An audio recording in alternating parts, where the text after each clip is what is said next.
আসসালামু আলাইকুম। সবুজ বাংলা সবুজ মাঠে সবাইকে স্বাগত। আমি রুমেল খান। আমার সঙ্গে আছেন সিনিয়র ক্রীড়া সাংবাদিক বদিউজ্জামান মিলন।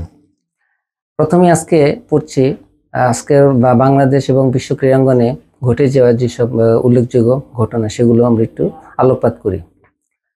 এএফসি এশিয়ান ওমেন্স এশিয়ান কাপে বাছাই পর্বে বাংলাদেশ বাহরাইনকে 7-0 গোলে হারিয়েছে। প্রয়াত ছোট ভাইকে স্মরণ করলেন বাংলাদেশ ন্যাশনাল ওমেন্স ন্যাশনাল টিমের খেলোয়াড় ঋতুপর্ণা চাকমা। ক্লাব বিশ্বকাপে মুখোমুখি ইন্টার মায়ামি পিএসজি। 4 বছর পর মেসির বকেয়া পারিশ্রমিক পরিশোধ করেছে বার্সেলোনা। চুক্তি সই করতে গিয়ে কান্নায় ভেঙে পড়লেন পল পোগবা। বরিশাল স্টেডিয়ামে বিপিএল হবে বলেছেন বিসিবি সভাপতি আমিনুল ইসলাম বুলবুল। সিঙ্গাপুর ভুটান ম্যাচে বাফুফের তহবিলের 1 পয়সাও খরচ হয়নি বলেছেন বাফুফের কম্পিটিশন কমিটির অন্যতম সদস্য তাজওয়ার আউয়াল। দেশের পরিস্থিতি বিবেচনায় সাকিব আল হাসানকে স্কোয়াডে রাখেনি রংপুর রাইডার্স।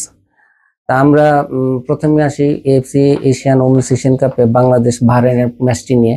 আজকে তো মিলন কিছুক্ষণ আগে ম্যাচটি শেষ হয়েছে, নিশ্চয়ই দেখেছেন। এই ম্যাচটি নিয়ে কিছু বলুন, বাংলাদেশের জয়টাকে আপনি কিভাবে বিশ্লেষণ করছেন?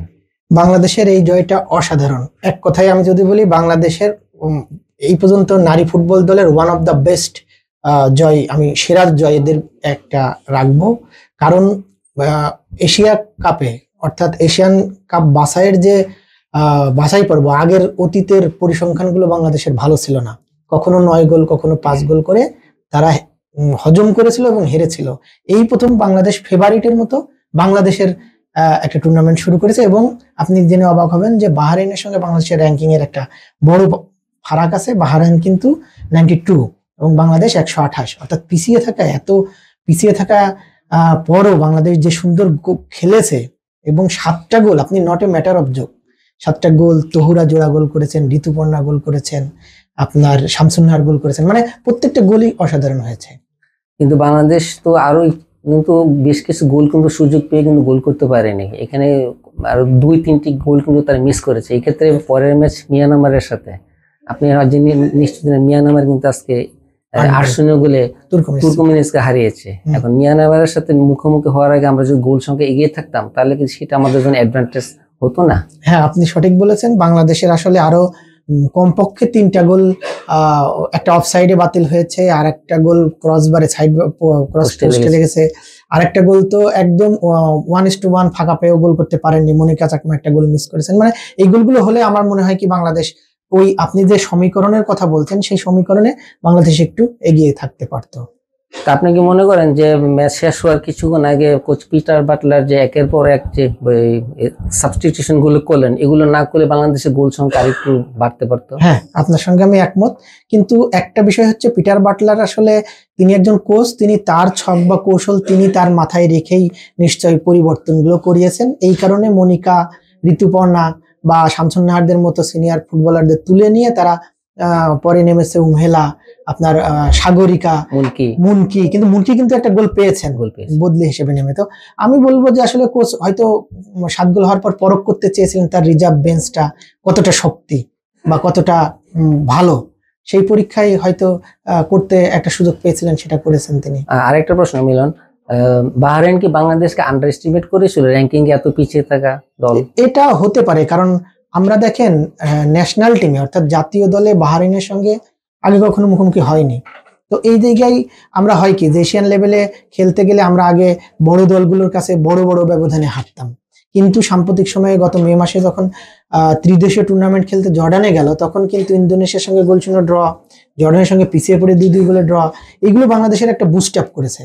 আর বাহরাইন সবসময় ভেবেছে যে এটা আসলে বাংলাদেশ হয়তো ছোট দেশ, ছোট কান্ট্রি, মানে বিষয়টা এরকম যে বাংলাদেশ হয়তো আমাদের সঙ্গে ওরকম ভাবে আক্রমণে উঠবে না। কিন্তু বাংলাদেশ যে অল আউট ফুটবল খেলেছে এবং বাংলাদেশ ছাড় দেয়নি 90 মিনিট, সেটা কিন্তু বাংলাদেশ মাঠে প্রমাণ করেছে।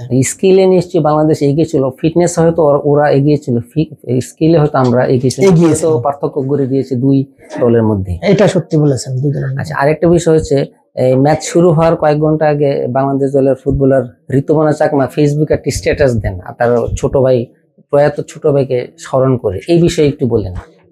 তার আজকে তৃতীয় মৃত্যুবার্ষিকী ছিল ঋতুপর্ণার ছোট ভাই পার্বণ চাকমার 2022 সালের 29শে জুন আজকের দিনে বিদ্যুৎ স্পৃষ্ট হয়ে মারা গিয়েছিলেন তার ছোট ভাই। তো আমি অনেকবার ঋতুপর্ণার সঙ্গে আলাদাভাবে ব্যক্তিগতভাবে বা ইন্টারভিউ অনেক সময় তার ভাইয়ের মৃত্যু নিয়ে কথা বলেছি এবং তিনি কান্নাকাটি করতেন, আমি তাকে সহমর্মিতা জানিয়েছি, কিন্তু ঘটনাগুলো আসলে তার মন থেকে রয়ে গেছে, কারণ তার ছোট ভাই খুবই আদরের ছোট ভাই ছিলেন এবং সেই ছোট ভাই সবসময় তাকে ফলো করতেন, তার খেলা ফলো করতেন।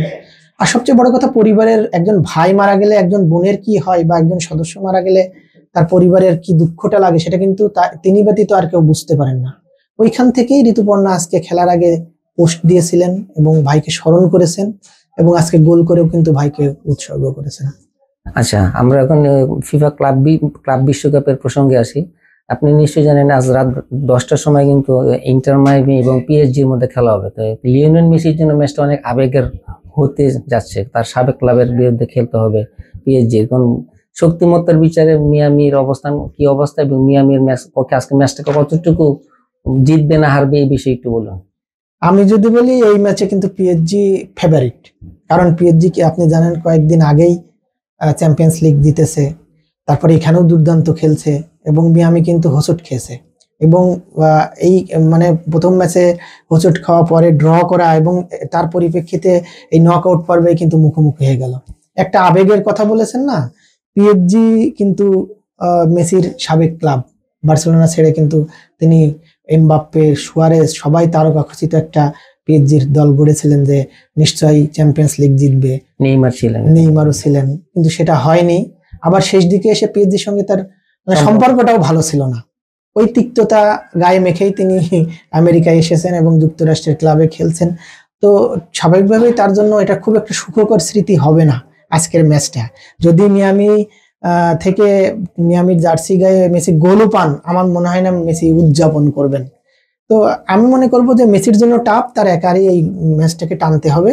আর পিএসজি ফেভারিট, আমার মনে হয় পিএসজি জিততে পারে। আর একটা ব্যাপারে, পিএসজি এর কোচ কিন্তু মেসির সাবেক কোচ, বার্সেলোনার সাবেক কোচ লুইস এনরিকের জন্য কিন্তু আজকে একটা আবেগের ম্যাচ হবে। অবশ্যই বলেছেন মেসিকে নিয়ে যে বিশ্বের সেরা ফুটবলার বিরুদ্ধে আমাদেরকে আজ খেলতে হবে।